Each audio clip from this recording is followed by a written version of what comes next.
Selama pasca Ramadan, awalnya sebelum Ramadan itu pelaku ini rajin sholat ibadah 5 waktu di musola TKP itu, sehingga pelaku secara sadar dan dengan sengaja melakukan aksi ini. Orang tuanya dan anaknya ini dalam 2 bulan sebelum Idul Adha itu dia rajin sekali sholat di sini.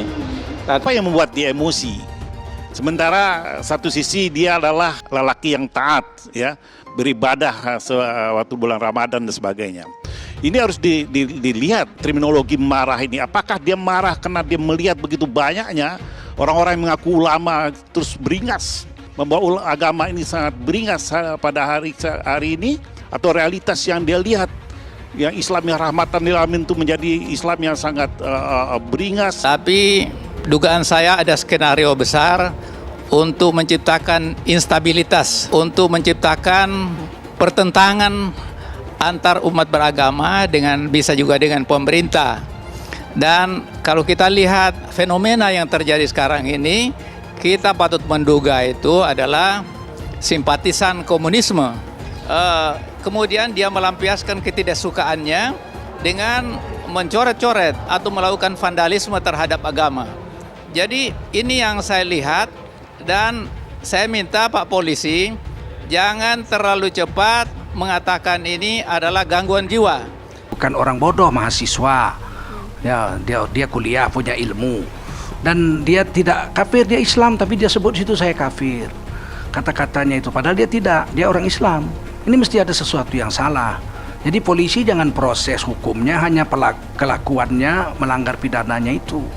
Saya minta polisi untuk mendalami. Tidak menutup kemungkinan anak ini dididik oleh orang-orang komunis. Kadrun itu singkatan dari kadal gurun. Kita disebut kadal gurun. Ulama-ulama kita dipanggil Ustadz Kadrun. Kita nggak pernah memanggil pendeta mereka sebagai pulang kau ke gurun pasir Arab sana, naik onta kau. Jangan kau naik kapal terbang, itu buatan kafir. Jangan naik kereta api, buatan kafir. Jangan naik mobil, itu buatan kafir. Jangan naik motor, itu buatan kafir. Pulanglah kau ke Mekah, naik onta, minum pipis onta. Kadal gurun, kadron. Habib Rizik itu sangat ingin kembali ke Indonesia. Beliau sangat ingin pulang. Jadi Habib Rizik itu bukan karena dia lari dalam hukum, chat mesum, takut di penjara dan lain-lain. Beliau wajib untuk mencegah itu. Nah, salah satu caranya ya beliau memilih untuk hijrah sementara, menjaga Indonesia daripada arogansi Ahok, dan Habib Rizik berhasil untuk mengalahkan Ahok. Siapa yang pergi, siapa yang mulangin? Pergi sendiri, udah pulangin gimana sih? Emangnya kita yang ngusir kan enggak? Mau pergi sendiri kok. Kita ribet memulangin, kan begitu. Jadi baiknya pulang sendiri aja, Pak? Iya, pulang sendiri aja, nggak beli tiket baru gue beliin. Ada Muldoko melecehkan betul. Dia bilang kalau Habib Rizik nggak punya uang, saya ongkosin. Anda punya uang berapa? Mau pulangin Habib Rizik? Bukan Anda doang yang punya uang. Uang Anda nggak laku untuk Habib Rizik. Hati-hati. Ini neo PKI udah mulai nunjukin batang hidungnya, betul? Nah, kemarin kita lihat bagaimana ulama kita diperlakukan, imam besar Habib Rizik Syihab diperlakukan sedemikian rupa. Tapi kita sebagai murid beliau, pecinta beliau, demi Allah kita nggak terima, saudara. Kenapa demikian? Karena bagi kita ini bukan urusan pribadi. Ini urusan darah daging Rasulullah.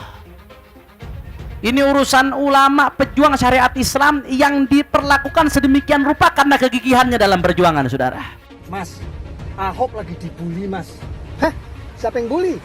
Ya itu biasa, umat nomor togel. Oh, maklumlah mereka syirik. Nasib Ahok moncer jadi bos Pertamina. Lah, nasib junjungan mereka apes, turun kena kasus pecat esek-esek. Ini pasti suruhan, tidak mungkin.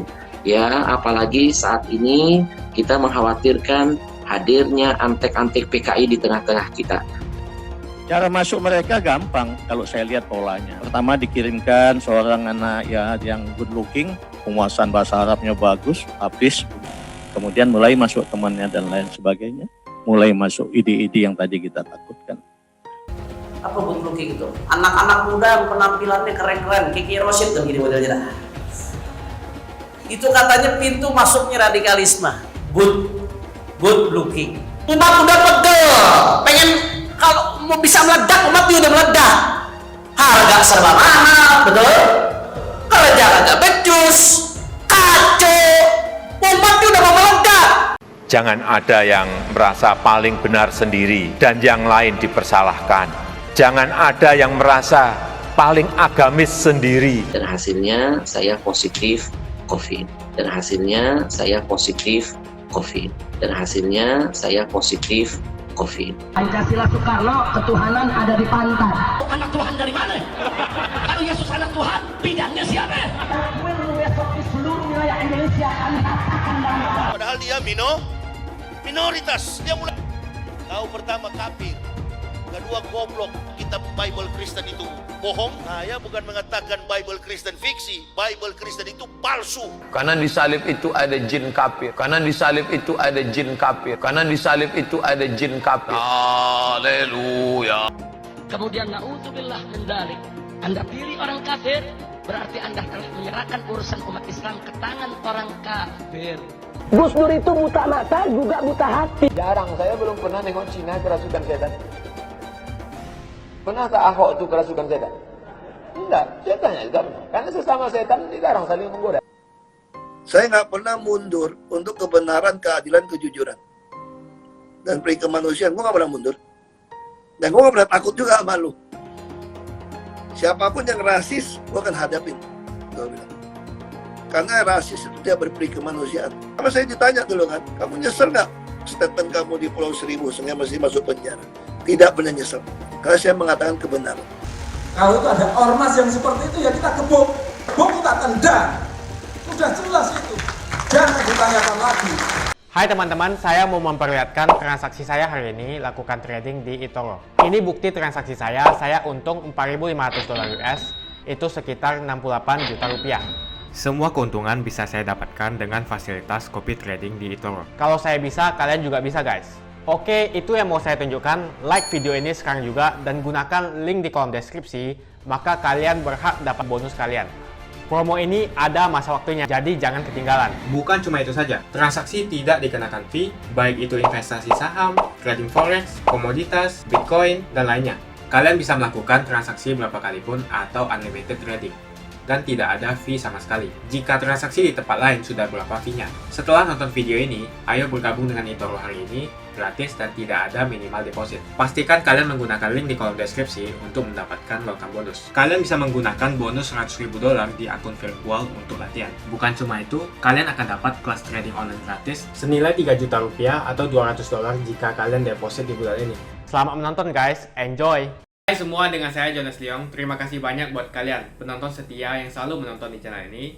Saya secara personal sangat menghargai waktu kalian. Dan saya sudah menganggap kalian sebagai family karena kalian selalu support di channel ini. Bagi kalian yang selalu menuliskan opini kalian di kolom komen, saya baca komen kalian satu persatu. Saya baca komen kalian untuk mengetahui opini kalian, tanggapan kalian, dan masukan kalian sangat berguna untuk video selanjutnya. Terima kasih banyak buat kalian yang selalu menekan tombol like di awal video. Video seperti ini membutuhkan waktu dan juga research. Dan ini semua gratis untuk kalian. Jadi pastikan kalian menekan tombol like-nya supaya saya mengetahui kalian menyukai konten yang saya bagikan. Bukan orang bodoh, mahasiswa.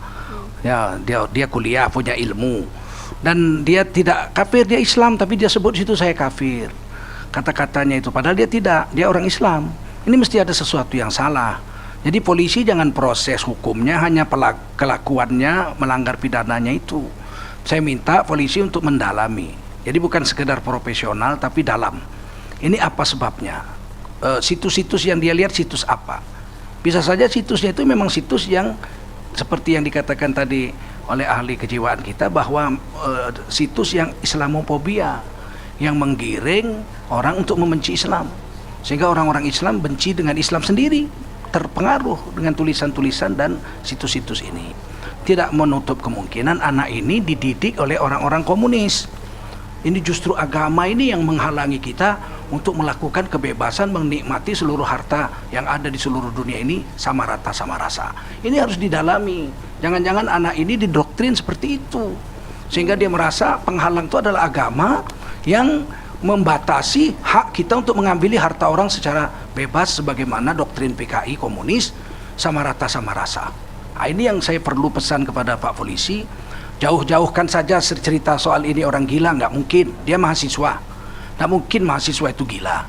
Dan kalau dia mengalami gangguan jiwa, pasti di kelas dosennya sudah tahu, kawan-kawannya sudah tahu dia ada something wrong lah in his mind. Dia kan nggak ada sesuatu yang salah selama ini. Rasa prihatin yang sangat mendalam terhadap apa yang terjadi sekarang ini, karena kejadian ini bukan kali pertama, sudah berulang kali dan terus-menerus terjadi. Saya menduga ini bukan keadaan yang biasa, tapi dugaan saya ada skenario besar untuk menciptakan instabilitas, untuk menciptakan pertentangan antar umat beragama dengan bisa juga dengan pemerintah. Dan kalau kita lihat fenomena yang terjadi sekarang ini, kita patut menduga itu adalah simpatisan komunisme. Apalagi sekarang ini lagi ramai perbincangan masalah itu. Kita lihat kalau orang yang berpaham komunisme itu kan pertama sangat benci ulama, sangat benci ustaz, sangat benci guru ngaji, dan juga termasuk institusi musalla, masjid itu adalah institusi keagamaan yang sangat dihormati umat Islam. Jadi itu dijadikan sarana untuk melampiaskan ketidaksukaan. Yang bersangkutan ini terpengaruh dengan faham yang berkembang di dunia sekarang ini, Islamophobia. Islamophobia ini bisa dilakukan orang Islam, tetapi pemahamannya terhadap Islam itu sangat minim. Bisa juga bukan orang Islam, orang kafir melakukan hal itu, juga dalam rangka melampiaskan kebenciannya.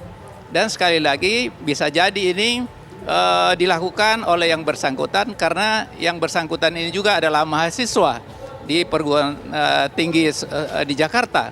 Jadi melalui diskusi-diskusi, melalui pertemuan-pertemuan, dan akhirnya melampiaskan ketidaksukaannya terhadap Islam.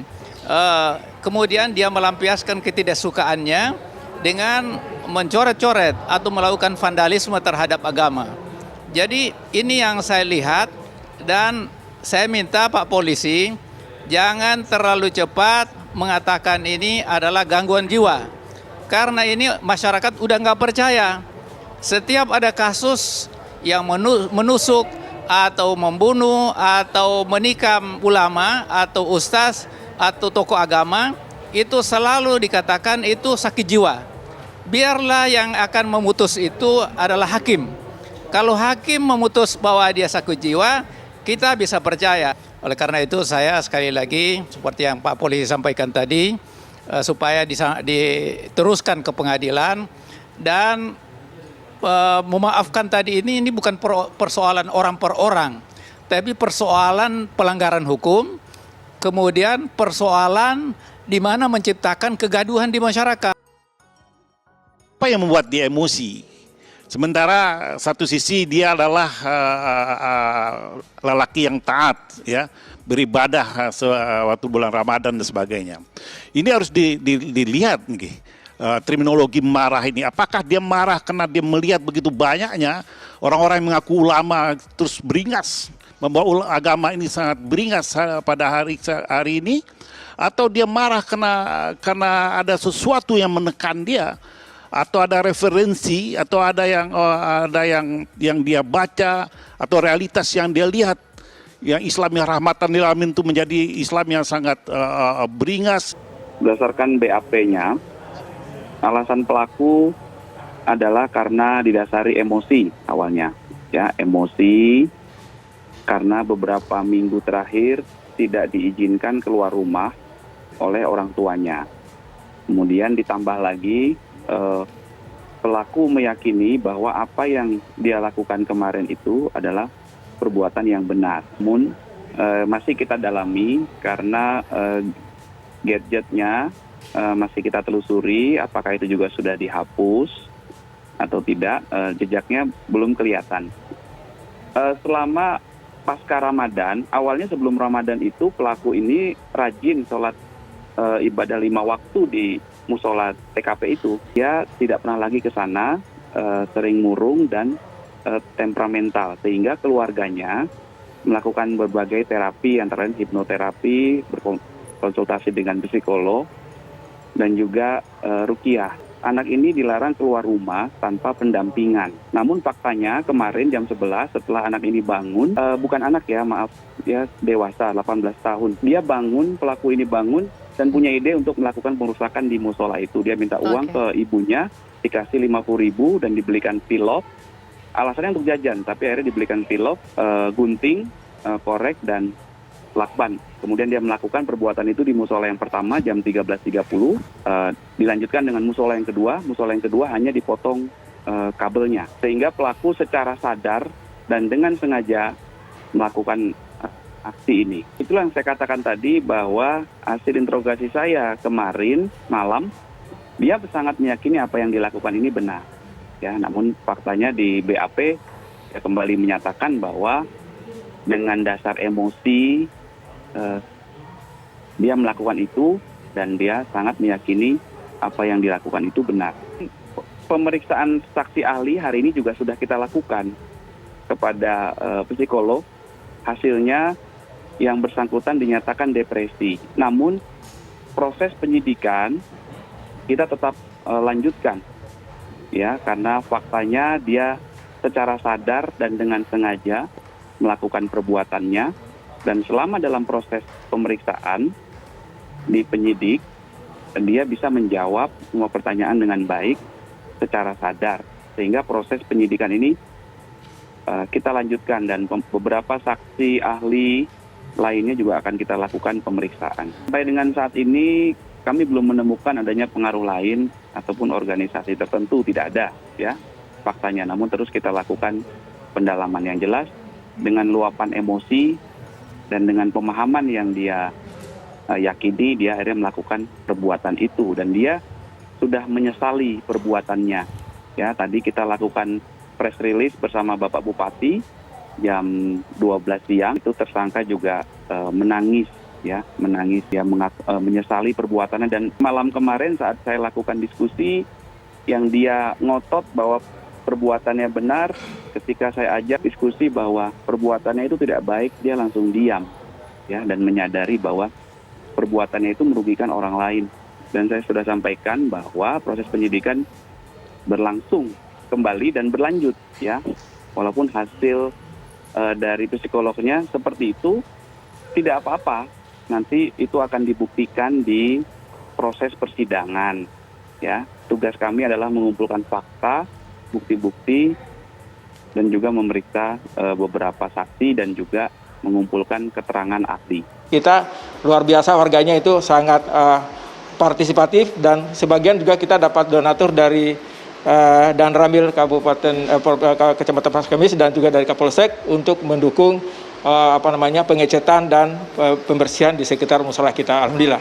Ya, musola ini dari awal sampai dengan kemarin, dan saya kira untuk kedepannya juga tetap kita buka, karena ini tujuannya untuk semua umat Islam yang ada di sekitar kita, baik yang datang dari jauh sebagai musafir ataupun juga orang kita di sini. Dan kenyataan selama ini memang banyak jamaah kita ini yang datang dari mana-mana, termasuk yang dari pasar itu untuk sholat berjamaah di sini dan juga sedikit beristirahat atau juga menghilang penat di sini di musola kita ini. Orang tuanya dan anaknya ini dalam 2 bulan sebelum Idul Adha itu dia rajin sekali sholat di sini. Nah, tetapi memang setelah Idul Adha ke sini, karena saya kerja hanya Sabtu dan Minggu di sini, saya kurang melihat. Gitu. Jadi sebelumnya rajin, tapi kemarin setelah Idul Adha ke sini itu jarang saya melihat yang bersangkutan. Aksinya bagus banget, baik secara personal maupun juga kami dengan musola ini sangat baik. Orang tuanya laki atau juga ibunya, bahkan kakaknya, kita sangat baik berinteraksi. Bukan hanya dengan saya, tetapi juga dengan seluruh jamaah yang lain, bahkan dengan seluruh warga kita di RT 05 RW 08 ini. Terima kasih banyak umat Islam seluruh Indonesia. Saya kira keadaan sudah sangat kondusif, terbukti pada pagi hari ini dari siang sampai dengan dari kemarin sampai dengan hari ini. Saya harapkan ini mudah-mudahan sudah tidak menjadi masalah yang menjadi ganjalan di kita, baik secara personal maupun juga secara kolektif. Jadi saya menghimbau kepada seluruh umat Islam di Indonesia ini, mari kita bersatu padu untuk bersama-sama menegakkan kalimat Allah, dan tentunya kita saling toleransi dengan satu yang lain dalam rangka Indonesia yang kita cintai. Hai teman-teman, kalian sudah membuka akun untuk melakukan investasi atau trading? Jika belum, membuka rekening di eToro gratis loh. Bahkan cuma butuh 5 menit saja. Cepat dan simple. Dan semua bisa dilakukan secara online. Sampai saat ini ketika kita mau melakukan investasi saham atau trading forex, kita masih menggunakan cara yang kuno. Seperti kita menelpon banker atau broker yang melakukan atau mengeksekusi transaksi kita. Tapi apakah kalian tahu di eToro kita membeli saham atau forex, kita cuma login, lalu memilih apa yang kita mau, lalu masukin angka berapa banyak yang ingin kita beli, lalu tinggal klik. Sesimpel itu. Sampai saat ini kita bingung mau investasi saham luar negeri, trading forex, komoditas, dan cryptocurrency di mana tepatnya. Kita bisa transaksi semua trading ini di eToro. eToro merupakan one-stop shopping. Sampai saat ini kita membayar fee di setiap transaksi kepada banker atau broker. Setiap kita melakukan transaksi jual beli, biasanya kita dipotong fee oleh platform kita. Kalau dalam 1 bulan kalian melakukan transaksi 1 kali, mungkin tidak terasa. Coba kalian melakukan trading sebanyak 100 kali. Sudah berapa fee-nya? Misalnya kalian membeli saham Google dengan fee per transaksi $10. Jika kalian membeli saham Google 10 kali, maka fee transaksi sudah $100. Belum lagi kita akan dikenakan fee ketika kita menjual saham itu. Itulah sebabnya saya memilih eToro, karena tidak ada fee sama sekali. Saya ulangi, di eToro tidak ada fee sama sekali ketika kalian melakukan transaksi. Dan yang kedua, kalian bisa melakukan unlimited trading atau trading sebanyak apapun. Ya, kalian bisa melakukan trading 10 kali, 100 kali, 1000 kali dalam sehari tanpa dikenakan fee. Jadi berapa banyak uang yang kita hemat dari fee saja. Sampai saat ini ketika uang dana kita dikelola oleh manajer keuangan, terkadang kita tidak diberitahu ketika akan melakukan transaksi. Bahkan investasi kita dipotong biaya.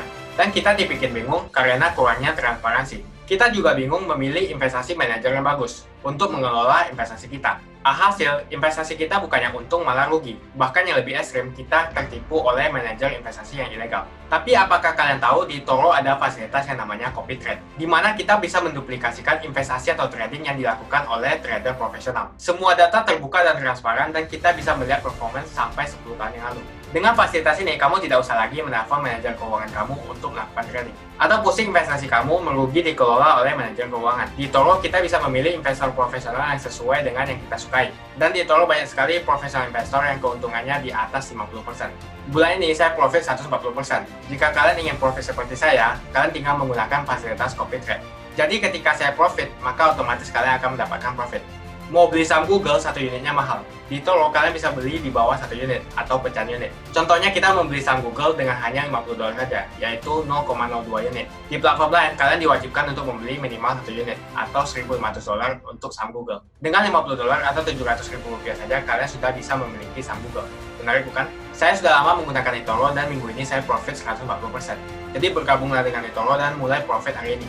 Jadi apa yang kalian tunggu, mendingan kalian cobain sendiri aja deh. Tutorial bisa kalian cek di kolom deskripsi dan kalian harus menggunakan link di kolom deskripsi untuk mendapatkan welcome bonus. Jika tidak, maka tidak akan mendapatkan bonus. Dan gunakan bonus $100.000 di akun virtual Anda untuk mengenal lebih jauh tentang eToro atau bisa digunakan untuk latihan.